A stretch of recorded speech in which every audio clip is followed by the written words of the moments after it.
Hey gang, I got a great question from a viewer. So in this video, I want to talk about the pros and cons of using digestive enzymes while dealing with reflux. Let's get at it.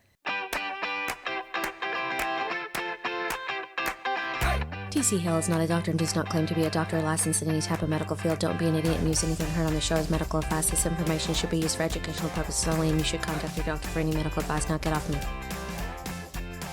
So it was over on our video for silent reflux and the stomach acid microbiome connection that Nanette asked, with silent reflux, should you avoid taking digestive enzymes until you get your stomach acid back to normal? So first of all, when someone's talking about silent reflux, I probably should do a video on this. I'll try to make that happen, but I view the circumstance the same as I would any type of acid reflux. And the reason that it's silent is because the person is not experiencing any heartburn or discomfort coming back up. They just have problems up here, maybe in their vocal cords or in their throat, or there's creating erosion or some type of damage, but they're not really feeling that heartburn. And this can often come about just because those tissues are changing from the irritation from that acid. But what's causing the whole situation is usually going to be the same, whether it's silent reflux or acid reflux or some other form of reflux where acid is coming back up. Now, there can be a variety of causes, but it's not any different in my opinion when you're looking at silent reflux. So when Nanette is asking about should I be using digestive enzymes, she's asking that because the reality is that a person can turn off their stomach acid, so now they turn off that symptom and they don't feel that heartburn coming back up anymore, but there's still enzymes in the stomach that can come back up and that can damage those tissues. So I think Nanette is probably asking, should I avoid digestive enzymes if I'm still having reflux until I can fix that reflux? And I don't know Nanette. I don't even know if I'm saying Nanette right. So that's how that goes. But I don't know Nanette's situation, so I'm not giving advice to Nanette or anybody else. But we can talk about these circumstances to get some insights into what can be going on. So when you're looking at supplementing with digestive enzymes, when somebody's having acid reflux, remember they're having that because they don't have enough stomach acid. It's not caused by too much stomach acid like advertisers want us to believe. And if this is new information to you, I'll put a link in the description below this video for our video on why am I having acid reflux, so you can dig into that and understand what's usually going on.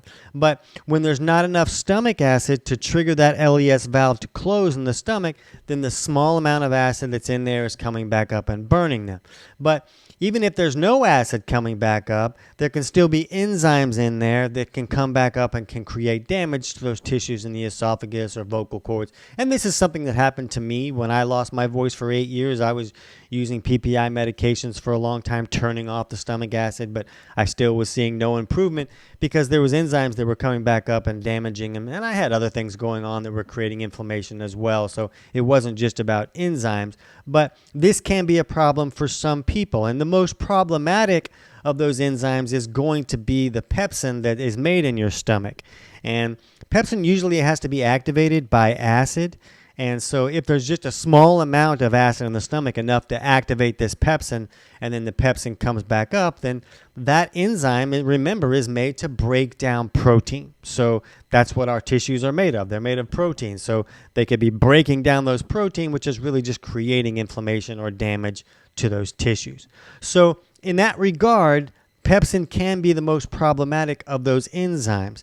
If someone's just taking a broad spectrum digestive enzyme, it's probably not going to be as problematic as if someone was taking what they call proteolytic enzymes. And that's just enzymes that are really made to break down protein. And, protease is very common with that. But most broad spectrum enzymes are going to include like amylase and lipase and things that help us break down carbohydrates and fats, and then some that might help you break down protein as well. So the main point with this is, if you're really trying to optimize the situation, maybe taking digestive enzymes while you're working on your reflux might not be the most optimal situation. But if someone's having reflux, they're not breaking down their food correctly, very likely, because they don't have enough stomach acid to break that food down. So when you can't break it down, you can't get the nutrients out of that, and using some digestive enzymes is certainly not going to fix that, but it might help a little bit. It might help you get a little bit more nutrients out of that. And so I don't want to say you should never use enzymes if you're having reflux, because it might be helping you get nutrients out that you really need. But again, when I'm working with a client that's having reflux, I don't look at this like, oh, okay, well, for the next 6 months while you try to fix this, you shouldn't use digestive enzymes, because I want them to fix it right away. I want them to be aggressive about correcting the things that are going wrong so that they can fix that reflux. The enzymes do have the ability to create damage coming up if they're enzymes made to break down protein, but they're not going to be as damaging as acid coming back up. That stomach acid is going to be more damaging. So when someone's trying to fix their reflux, I like them to get at it. I mean, you read about taking betaine HCl, and how do you do that? And a lot of people say, well, take 1 and then move up to 2. And if that's okay, you move up to 3. But I like to see people make that progression pretty quickly. I don't want to see them taking 1 for a month and then moving up to 2, because remember, when you're adding a small amount of acid into your stomach when you're having reflux, it's very likely that you could magnify those reflux symptoms or magnify the amount of acid that's coming back up if you're adding more acid, but it's not yet enough acid to trigger that valve to close.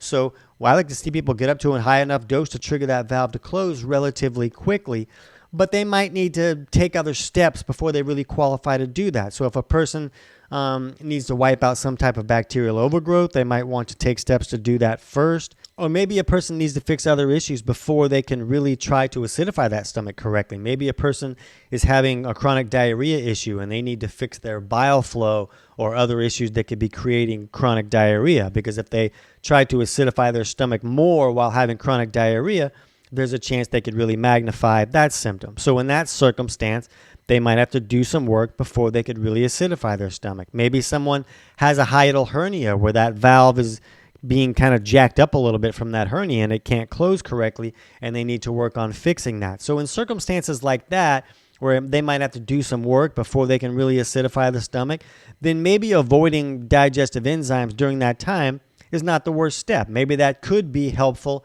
if they're really concerned about, damage that could be going on to the esophagus more than they're worried about their ability to access nutrients in the food that they're eating. It really depends on the circumstances that you're dealing with.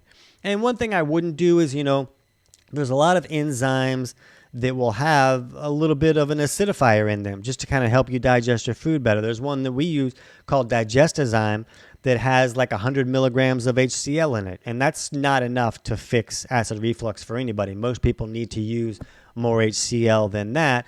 But this Digestezyme is kind of made to give the person nutrients that the body needs to be able to start making more of its own HCl. That's kind of why we use this one, is because it should reduce the amount of time that a person needs to supplement with HCl so that the body's starting to make more of its own HCl, and then they don't need to supplement with HCl anymore.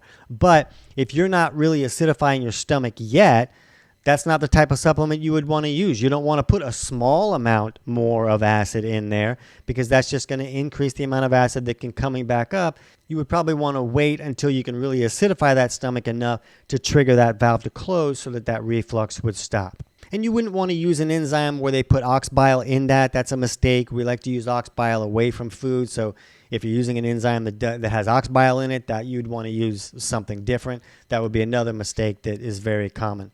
But yeah, the best move is to just fix the reflux fast enough that you don't have to worry about the digestive enzymes. And then using those digestive enzymes is really going to help you get as much out of that food that you can as far as nutrition that you can pull out of the food. Enzymes are always going to help that process. If you feel like you need to fix other things before you can really fix that reflux, then yeah, maybe you put the enzymes away for a little bit, and especially if you're using any proteolytic enzymes that are made to break down protein. So I hope that helps. If you're new to this channel and you don't know how to understand digestive malfunctions and symptoms that you're experiencing or how to correct them, you can jump over right now and check out our video on full digestive reset. I hope that helps.